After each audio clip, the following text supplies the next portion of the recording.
Does it ever feel like you're a marketing professional just speaking into the void?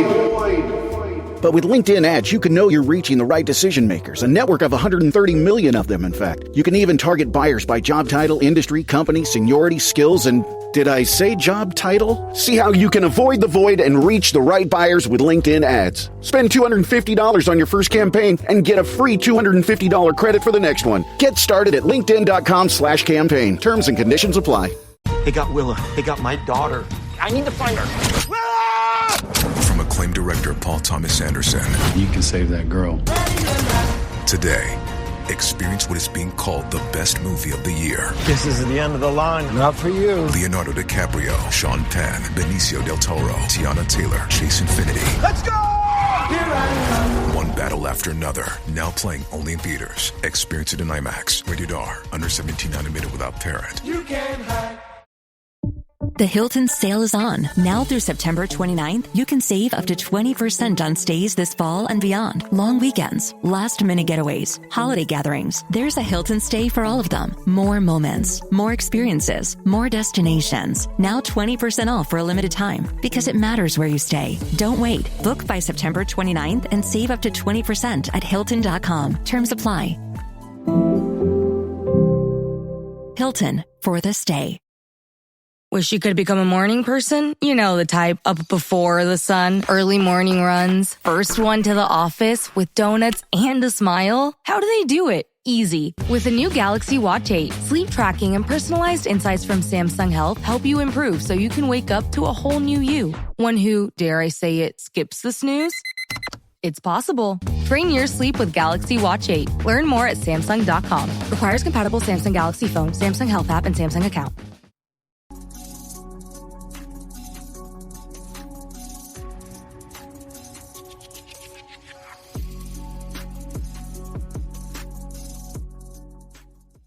Previewing the next game after a win is something we ain't did it about a year, Q. How you feel about that? I feel good. If we win this weekend against Vegas, we doing shots live on the pod. Shots of Malort or You call it For Loco? Cutwater. Let's do that. Shots of Cutwater. To keep it Chicago, we gotta throw a Malort back too with it. I'm with You it. ever had Malort? I don't think so. I've had it one time, and our mutual friend, she put me on it, and I was disgusted with myself afterwards. But it's a Chicago thing. You got to do it. I was disgusted with myself after drinking them Cutwaters. I couldn't believe that. I couldn't believe that little thotty ass drink and that little bitty ass can actually had me drunk. I was ashamed of myself. It would definitely have you slumped over. That Cutwater sneak up on you for real.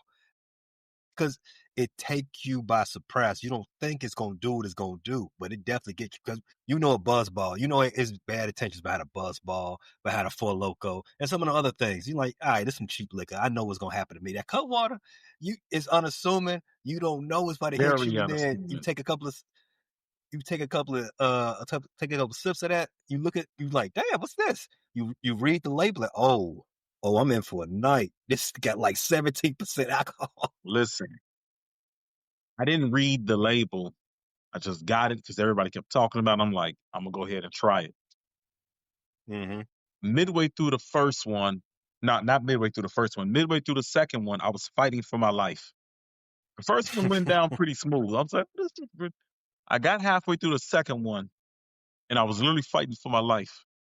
And I had to look at the can and was like, okay, you didn't come to play. You definitely are a worthy opponent. I underestimated you, Cutwater. Yeah, man. We hope the Bears don't do that this Sunday, though. Don't underestimate the ops. In Chicago takeover in Vegas, Q, there's a big swamp of Chicago people. Yes. In Vegas right now. We got boots on the ground. Even one of our own is there. Tiff, she gonna be reporting. You know how Tiff get out. She gonna be reporting from the festivities. Hopefully, it's gonna happen after a win, though. When was the last time you was in Vegas? The last time I was in Vegas was pre-pandemic. I want to say Me too. 2017, 2018, around then. So what Damn. you're saying is I'm due for another trip to Vegas. That's what you're saying. I'm definitely saying that. I think 2017 was the last time I was there too. I don't even know what Vegas looked like after the pandemic. It probably ain't the same Vegas, but Vegas, I've been to Vegas, I think 3 times, and it's always different each time I go, but Vegas is always Vegas. And for those who's there for the first time listening to the pod, I got some helpful tips for you to help you not come back all messed up. One, make sure you dress appropriately.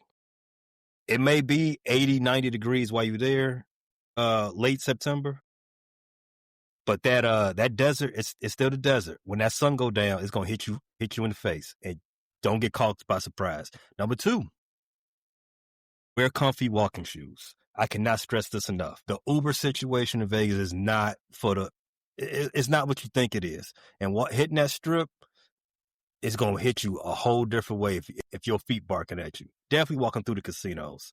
That leaves you number 3. Buffet over restaurant. Q. Yes. If you're gonna eat, and you're definitely gonna eat, you're gonna need to line the belly to make sure the cutwaters don't hurt you. You're gonna need to line the belly, and the restaurants they gonna hit that pocket. The best way to do that, make sure you hit that buffet. Go hit the slot machine until it's buffet time. Then eat all you can, because the buffet will save your life. The last one I got, and I cannot stress this enough: do not stop for them car poppers on the street. If you've been to Vegas, you know what I'm talking about. The people that be popping them cars, like, hey, check it out. Treat it like it's Chicago. Never check that. Walking, keep moving. Don't even stop. Them car poppers don't do nothing but waste your time. You got any other tips for Vegas? Just the heat situation. I've been a black man all my life. And as a black man all my life, I've been melanated. I never had sunburn until I went to Vegas. Being outside all day in that heat and that sun, definitely got sunburned. Did not know I was capable of getting it. Found out. FAFO. Right. That is a real thing. Definitely that Vegas sun is not no pump. It come to take all your. It don't come to play, like you said. Last thing, what happens in Vegas stays in Vegas. I definitely was gonna say that. What happens in Vegas stays in Vegas. Except for syphilis, that should have come back with you. That comes on the plane with you. Yes, it does. Be careful while you out there being freaky. Don't be overly freaky. It's Vegas, but wear protection. As hot as it is, it's not going to eat up the chlamydia or the syphilis or the herpes. The worst thing you can do is have a Vegas herp dog. You don't need that. Vegas bumps are not the bumps you want. I don't want any bumps, but I definitely don't want to. Say that shit again. And don't be afraid to pay for it. You're in Vegas. That goes for you too, ladies. Man, it's legal, right? It's legal in Vegas, I think. Something like that. I think you just... Right now, yeah. Let your loins experience Vegas too. Chicago Bears are traveling to Sin City to take on the Las Vegas Raiders. Q, this is a big game for both teams as they both enter week 4 sitting at 1-2. The goal for the Bears, get to 2-2 before the bye week. Let's start with the injury report. As I just stated, the Bears have a bye week after this game. You're probably not going to see guys like Kyler Gordon or TJ Edwards that's been nursing long-standing injuries with that bye week right there. So I'm not looking for them off top. But let's run through the injury report real quick. You got the aforementioned TJ Edwards and Kyler Gordon. They both got the hamstrings. They haven't practiced all week. Grady Jarrett with his knee issues. He has not practiced all week. Colston Loveland with his hip. He has not practiced all week. Darnell Wright with his elbow. He has not practiced all week. Jalen Jones, hamstring, limited, as well as DeAndre Swift, Cole Kmet, and DeMarco Jackson. They have all notched at limited practice. Cole Kmet, he's on the injury report, but he is showing a full participant on Thursday. Let's switch to the Raiders. Raiders, your boy, Brock Bowers. He has a knee injury, but he was a full participant. Jeremy Chin with his chest injury. limited participant. Michael Mayer, another tight end, has not practiced. It's a lot of Bears on that injury report, Q. Some good Bears, some key Bears. Hey, I don't expect to see TJ or Kyler. I expect to see them after the bye. Hopefully, fingers crossed. I did see something on Kyler Gordon's Twitter or X or whatever the kids are calling it nowadays. He posted something with the caption, "Loading." I hope that means he's on the way back soon. Not this week. Not this week. I do want to see him this week. I want to see him after the bye. Don't do it. Don't do it, Kyler. Yeah, don't do it. Just come back after the bye. Hamstrings are tricky. You want to make sure that thing is all the way healed before you play around. We don't need another Jalen Johnson type situation. Don't rush back. Exactly. So out of all the Bears I named, who jumped off the page to you first? Like what big name was like, dang, they ain't did no practices yet? This is after Thursday? Darnell Wright. But because Max Crosby lines up over the right tackle. And if Darnell's not going to play, that means you're likely going to have an inexperienced guy over there in Theo Benedict or Ozzie Trapillo. So Max Crosby's definitely going to be licking his chops. That's the one that jumps off because despite what I may think of Darnell Wright, he is your best chance at facing Max Crosby on that at either offensive tackle spot. For those that didn't see the game, Darnell Wright, he got his arm caught in the middle of a tackle of DeAndre Swift. As a matter of fact, he left the game. It came back with a brace on his elbow, on his arm to protect the elbow. Theo Benedict, he subbed in for Darnell while he was out. Theo looked decent at playing right tackle. You mentioned him, Ozzie Trapillo.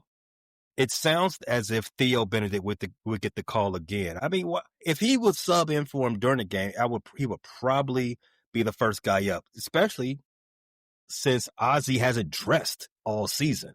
Well, there's two things with that. Theo is their top swing tackle, and I think Theo actually plays some special teams. Only a couple offensive linemen play special teams, so that could factor in Ozzie being an actor because he's not on any of the special teams. I think Theo was on. I'm pretty sure I see him on field goal protection, and there might be another phase special teams he's on. So that could be one thing. Then again, you're right, Theo just might be over Ozzie. But I wouldn't be surprised if they gave Ozzie the call. But man, talk about throwing a rookie into the fire. First game, Max Crosby, probably a top 5 edge in this league, right around there. That's a very tough assignment. Yeah, but so what? So what? All assignments are tough. I don't want to go into a deep end on confusing draft selections, but if you drafted this guy in the second round to play right tackle, we haven't heard his name at all, really, since you found out he couldn't play left tackle. Yeah. I mean, one guy is undrafted from Canada. Shout out to Canada, but I don't necessarily think of them as necessarily a football machine. And then you drafted a guy in the second round. I know he's green, but he got to be ripe enough to get out there. I mean, it's kind of that's scary if you're picking a guy in the second round and he's not even active. Let's start there. Yeah, I mean, we can talk a lot about that because how now going into the fourth week, a month of football games, your second round pick is not active. Ooh. I could understand if the guy missed training camp or missed all of OTAs or was recovering from an injury and you're trying to speed him up. This guy was healthy for OTAs and healthy for training camp. And how is he not ready to produce? Confusing times, my friend. Confusing. Ryan Poles, we would love to hear from you to explain some of this. Please do. There's either a misevaluation of talent or there's not enough preparation. But one of the two has to be right if you don't have a all-pro right tackle over there being backed up by a frontline starting right tackle. So speaking about preparation, I know if he jagged another draft for the squad, Mr. Poles gonna need some preparation H for some buns sitting on the hot seat. Yes. Really hot seat. Grady Jarrett has not practiced this week, but from what I understand, it's more of a vet thing, not practicing. I do expect to see him. I expect to see him practice Friday. Colston Loveland, I'm not sure if it doesn't. His hip injury doesn't seem that it's going to be that'll hold him out. So I'm not too concerned with him. DeAndre Swift, he is also expected to be okay. Jalen Jones, same thing. Like I said, Cole Kmet, he was upgraded on Thursday to a full participation. So those are all what we're looking for as far as injuries. I did have one thing to say about the Raiders injury report. Your boy Brock Bowers, he's trying to get back from a knee issue. Knee issues with players of his size, kind of tricky. Keep watch of that. The Bears are coming off a big home win against those Dallas Cowboys. How about them Cowboys? Caleb Williams had one of his best outings as a professional quarterback. He was named NFC Offensive Player of the Week. He threw for 298 yards, 4 touchdowns, 0 interceptions, and had a plus 140 quarterback rating. I want to say shout out to Matt Eberflus for finally being instrumental in the development of a Bear quarterback. He did his thing. Yeah, we appreciate it. Thanks. Thanks for that. Eberflus is a Bear for life. Let's not go too far. Not a Bear for life, but he can have one of the free glizzies that was given away at Wiener Circle. He can do that. He helped Caleb get 4 touchdown passes. So go ahead and get you a dog too. No ketchup. If you put ketchup on it, I hope they throw it in your face. We're not welcoming Eberflus back. To do what? Mr. Eberflus did say he knows all the strengths and weaknesses of the entire Bears locker room, and he would use that to install game prep and help Schottenheimer out. It makes me think that Eberflus is still bearing down. Once a Bear, always a Bear. I'm gonna tell you that again. Once a Bear, always a Bear. You know what? When Ditka left, he was still kind of a Bear, and he still was doing some Bear stuff down there in New Orleans. Monty too, when he went to Miami. So you might not be too off about that. R.I.P. Mike Ditka. This episode is presented by State Farm. Having insurance isn't the same as having State Farm. It's like expecting the leadership of a team captain on the football field, but getting a sea captain. You wouldn't settle for just anything for your team. Shouldn't it be the same for your insurance? So don't settle for just any insurance when you can go with a leader. State Farm. Like a good neighbor, State Farm is there. Mint is still $15 a month for premium wireless. And if you haven't made the switch yet, here are 15 reasons why you should. 1, it's $15 a month. 2, seriously, it's $15 a month. 3, no big contracts. 4, I use it. 5, my mom uses it. Are you playing me off? That's what's happening, right? Okay, give it a try at mintmobile.com/switch. Upfront payment of $45 for 3-month plan. $15 per month equivalent required. New customer offer first 3 months only. Then full price plan options available. Taxes and fees extra. See mintmobile.com. As of recording this, DraftKings has the Raiders as a slight fave. They are 1.5-point favorites on that platform. They're coached by Pete Carroll. Everybody knows Pete, probably a future Hall of Fame coach in the NFL. Got a decorated record, NFL and college football. He's going to have this Raiders team prepared to play. I'm not going to dismiss the Raiders as quickly as some other people will, because I think it's going to be a tough road test. So let's start with the Bears offense against the Raiders defense. Q, who do you see with the edge in this matchup between Bears Raiders defense? The Bears. The Raiders have struggled in a similar fashion to the Bears. Currently, the Raiders are 24th ranked defense overall. I think this is the opportunity where the Bears can put up some more points and have another big performance. The Raiders secondary isn't very strong. They have Max Crosby. He can obviously get after it. Malcolm Kuntz is a pretty good edge. Lost all of last year to a knee injury. But they're susceptible. You can run the ball on them. You can throw the ball on them. I got the Bears offense with a clear advantage on this Raiders defense. The key for the Bears offense will be maintaining the momentum they found last week. I'm really big on momentum. Last week, we saw the Bears have no pre-snap penalties. Obviously getting flagged to move backwards is bad in a game where you need to move forward. But another thing that's talked about not as much that holds you back, struggle with pre-snap discipline, is that you can't motion. That takes an aspect out of your offense. Motion is big in the NFL now, Q. The Bears use motion 76% of their offensive snaps last week. Third highest rate in the NFL this season. On those plays, they averaged 7.7 yards per play. The Raiders, just like the Cowboys, they run a lot of zone and have the lowest coverage grade in the NFL when facing plays with motion. Obviously, when you motion around a lot, you expose weaknesses in zones. So if the Bears can continue to be disciplined in their pre-snaps and not do anything stupid, Darnell Wright may not play, Luther Burden, get you into what the quarterback's telling you. Then I expect them to continue using the shifting and motion to dictate spacing and tempo against this Raiders defense. As you said, can be had in the secondary. Protection, also phenomenal against Dallas. Caleb wasn't touched one time on 28 pass attempts. However, like you also mentioned, the offensive line will be facing a different animal this week, something the Dallas Cowboys did not have. Raiders got Max Crosby. If you don't know who Max Crosby is, look him up.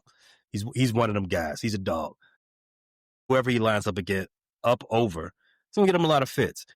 On the other side, Malcolm Cone, he's a solid player he's a solid edge for Vegas too. I mean, he's a guy I want. No slouch himself. Yeah, he's a guy I want the Bears to sign. I wanted him over Dio Adebango. Coombs a couple years ago, before he had an injury, I think he had an 8.5 sack season. He's a young and ascending player. And yeah, he's like you said, he's no slouch. But I mean, Braxton Jones is not getting a break this week by going against Malcolm Coombs. Although shout out to Braxton Jones. He put together a really good week last year. Not an elite edge, but Dante Fowler's been a solid pro for a long time. Malcolm Coombs is around the same level, a little younger, a little more explosive. But yeah, I agree with you. Coombs is no slouch. Scale of 1 to 5, Q. How concerned are you for the Bears' offensive line against this Raiders defensive line? Well, the entire defensive line of the Raiders, I don't fear. It's the one guy, Max Crosby. The other guys, I'm not saying they're not good players or solid players, but they're nothing to be afraid of. Vegas, you can run on them. Scale of 1 to 5, a 4, and that 4 is pretty much Max Crosby. It's his 4. I got him at a 3. Like I said earlier, I'm a big believer in momentum and all of that. All the offensive line needs to do is give Caleb 3 seconds. 3 seconds. Because there's an opportunity, like you pointed out, in that secondary. The Raiders' back 7 is a bunch of, they just a bunch of guys. Devin White's he's playing good football. I like Jeremy Chin, but whether he's healthy or not, he's a guy that you can have your way with in coverage. Jeremy Chin is a guy that plays better along the line of scrimmage.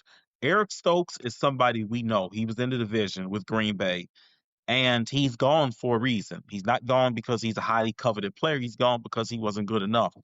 This is definitely a secondary that the Bears can beat. Like you said, this back 7 is nothing special. A lot of guys, a lot of cast-offs. Jermaine Pratt is out there. But these are guys you can beat. Devin White has been a good player, but he's nobody to fear, like you said. And really, outside of Max Crosby, there's really nobody that strikes fear in your heart on the Raiders' defense. Last thing on their secondary, they're allowing a passer rating of over 100 on the season. Let's eat. Thanksgiving time. On the ground, DeAndre Swift has struggled running the ball. He has 2 under Q. I didn't know you can go under this number, but he's under 2.3 yards per carry in 2 of the 3 games the Bears have played this season. Raiders defense is extremely vulnerable in that way too. Washington, who the Raiders played last week, they ran for over 200 yards against Vegas, even though it wasn't it wasn't a one-back thing. I think Marcus Mariota may have led that team in rushing. Yeah. Check me on that. No, I think Jeremy Nichols did. He wheeled off a 76-yard run that he was the leading rusher. Okay.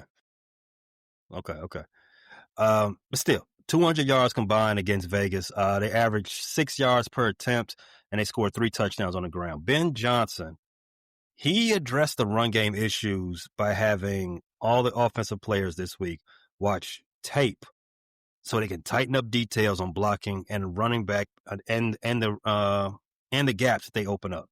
It's now or never for me, Q. It's now or never for Swift to get this thing in motion, because I don't think the blocking has been bad per se. I just think Swift is running into the back of people too much. He's not seeing the gaps that are there. His vision is, I think we talked about this this whole time about Swift. His vision is terrible. He's never been a guy that has great vision. Now, if you can get him in open space, if you get him in space, he's dangerous. His speed and his ability to cut. But behind the line of scrimmage, operating as a running back, Swift has never demonstrated that type of vision to succeed. It's a guy you got to get in space. That's what works best for Swift. Fortunately, the Raiders aren't stopping the run. They're still weak up the middle. Max Crosby is a very good edge. But Max Crosby is not a guy that you're afraid of in the run game. You could run at Max Crosby. You can run at Max Crosby. You can run at Kuntz.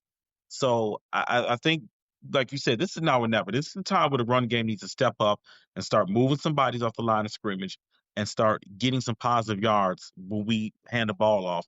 You can't be getting 2 yards. I need to see some chunk plays this weekend. This is a defense ripe for beating on. And what I don't want to see them allow on the other side of the ball. I guess we'll get to that in a minute. I don't want to see them allow Ashton Jonty to get himself going.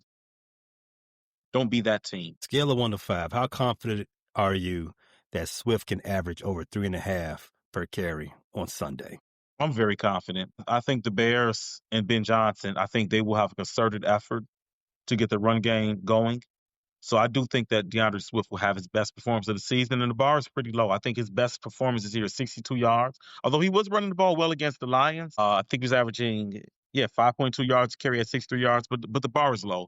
I think DeAndre can clear 70, 75 yards, depending on how many touches he gets. But I'm pretty confident he'll get over 3.5 yards per carry. Or we really need to evaluate things in a run game. If this is a game where DeAndre is puttering along at 2 or 3 yards a carry, it's time to evaluate things in a run game outside of the blocking scheme. Might be time to get another body back there. Good segue. You said you're very confident, so that's a 4? Yeah. Can't be too confident. We haven't done it consistently, but I will give it a solid 4. Shout out Angelo and them boys. This episode is sponsored by Friskies, who would like to tell your cats hi. Now, if that didn't get your cat's attention, there is one thing that always does the trick. Just pour some Friskies crunchy food in the bowl and you'll hear those paws come running. Works every time. With so many Friskies choices, you can always bring your cats running from their secret napping spots. There's always more to explore. See for yourself at friskies.com or visit your local store. Vitamin Water Zero Sugar has great taste, zero BS, and obviously zero sugar. For those with zero room in their calendar. Zero patience for slow walkers. Those who get 0 hours of sleep on a Saturday night. Have zero filter, zero given, and zero interest in grabbing a plain, boring water. Grab a delicious Vitamin Water Zero Sugar today. Scale of 1 to 5.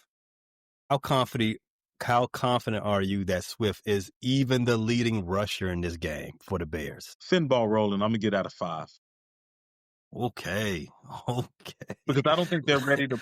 I don't think they're ready to pull him yet or to share that backfield. And I think Caleb is going to be able to pick this secondary apart.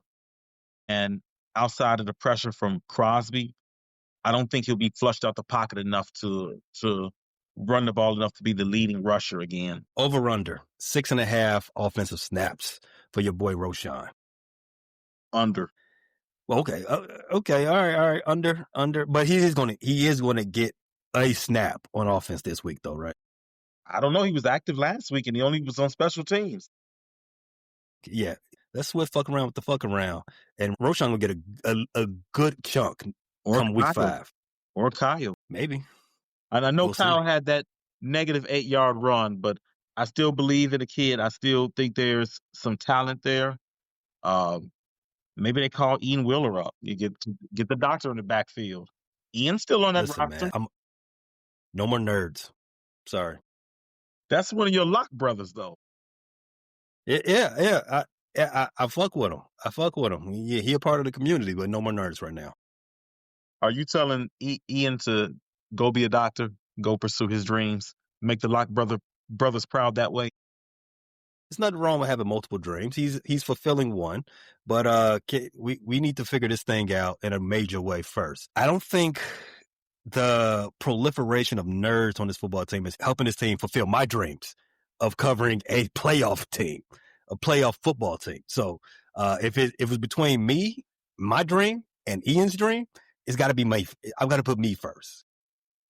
Damn, Ian, if you're watching this show, your fellow Lock brother has spoken. We need less rappers and athletes in the community. We need more doctors and lawyers. Ian, next time Brother Pay sees you, he wants to see you giving him a checkup. make sure his heart is still beating good. Not behind the line of scrimmage, running for the Bears. Make us proud, Ian. Make us proud. Make us healthy, Ian. Make us healthy. Make Chicago healthy again. How about that? Let's do it. Turning Point Tiff would agree. You're full of shit. On the flip side, the Raiders offense is led by Geno, yo boy, Smith, who has a passer rating over 100 in 2 of the 3 games this season. Their passing game also features Trey Tucker, who was coming off a big game last week. 3 tutties, 145 yards. I added him to my fantasy team. Slept on that one. You mentioned this a little bit ago. The biggest potential problem for the Bears is their run defense. Through the first 3 weeks of the season, Chicago is 31st in the NFL in opponent yards per rush attempt. They're giving up 5.5 per carry. 5.5, Q. This sets up a bad situation with rookie running back Austin Jonty, first running back drafted in this last draft in April, who you thought the Bears was going to get, while a lot of people thought the Bears was going to end up getting. Jonty hasn't gotten off to a great start. He's only averaging 3.1 yards per carry.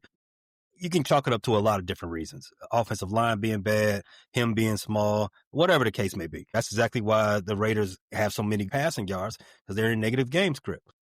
So all that being said, he is a very highly respected prospect. He is only averaging 1.07 yards per contact, but the fear is that this is a perfect storm for that young man to break out. Chicago, like I already said, Chicago has been very generous to running back so far this season. Q, which one of them guys scare you more, Jonty, Geno, or your boy, your newest acquisition in fantasy, Trey Tucker? Well, right now, Trey Tucker's produced. The Raiders' passing offense has produced. I do worry about Geno Smith and his ability with the deep ball. He's a very good deep ball thrower, and we are short corners. And one thing about the Raiders is they have a lot of athleticism on that outside. Trey Tucker is fast. Dante Thornton, that's another guy that I liked into the draft. We ended up getting Luther Burden. I'm completely satisfied, but Dante Thornton is a guy I would have loved to select in the 4th, 5th round. I mean, he's got 4.3 speed, 6'4". And speed does not just make you a great player, but we're short in the secondary. So Trey Tucker, Jacoby Myers, Brock Bowers, Dante Thornton, those guys being throwing the ball from a veteran like Geno Smith, who's very good on deep ball accuracy and deep ball throws, that kind of scares me, especially with our depleted secondary. So I'm going to say Geno.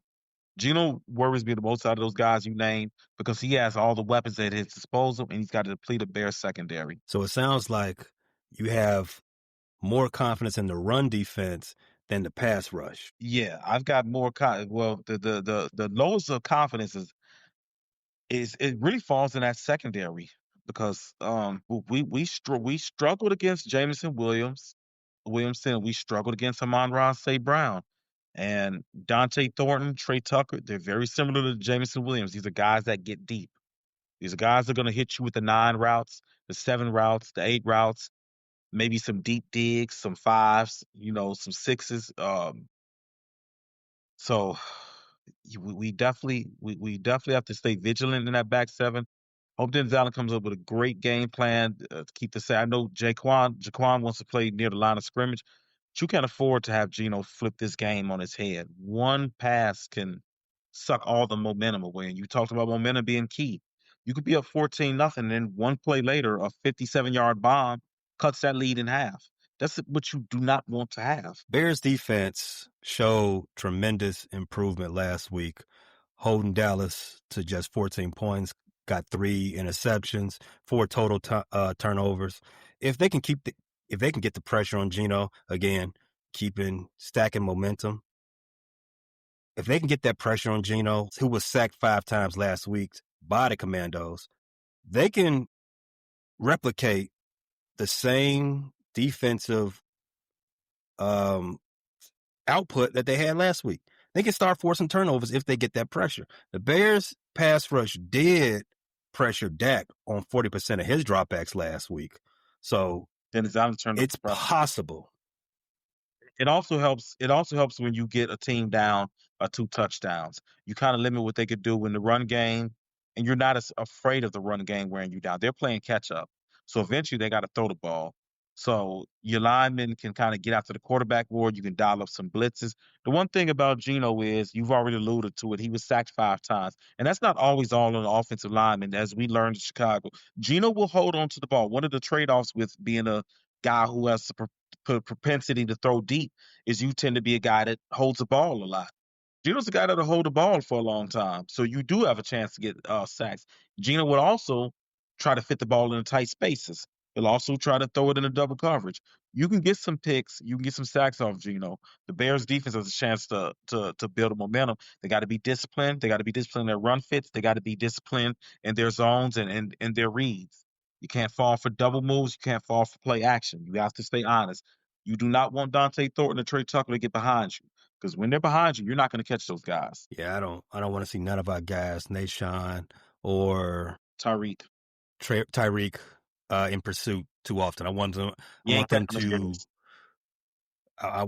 keep the play in front of them. That exactly what they did last week. I need a repeat of that. Momentum is the word of the day. I do have some trepidation about what the Bears can do in this run defense against Austin Johnson. The little bit I've seen of the Raiders this season, I'm less convinced that they can flip the switch and expose the Bears' rush defense more than, to your point, their pass offense is already clicking up. So I definitely want to see. I'm definitely cautious about how Dennis Allen schemes up how to stop them from being able to expose our secondary versus what could happen in the backfield for the run game. But all that being said, front 7, be on your P's and Q's. Be on your P's and Q's. We need to get pressure. We need to get in the backfield. We need to make things happen. Don't let that kid get to rumbling. And I say that with a little bit of sadness in my heart. I have several shares of Ashton Johnson in fantasy. Not several. I think I got 2 shares. I got him in 2 of my. Yeah, I got him in about 2 leagues. So kind of want to see Janty get to rolling. Doesn't have to be this week.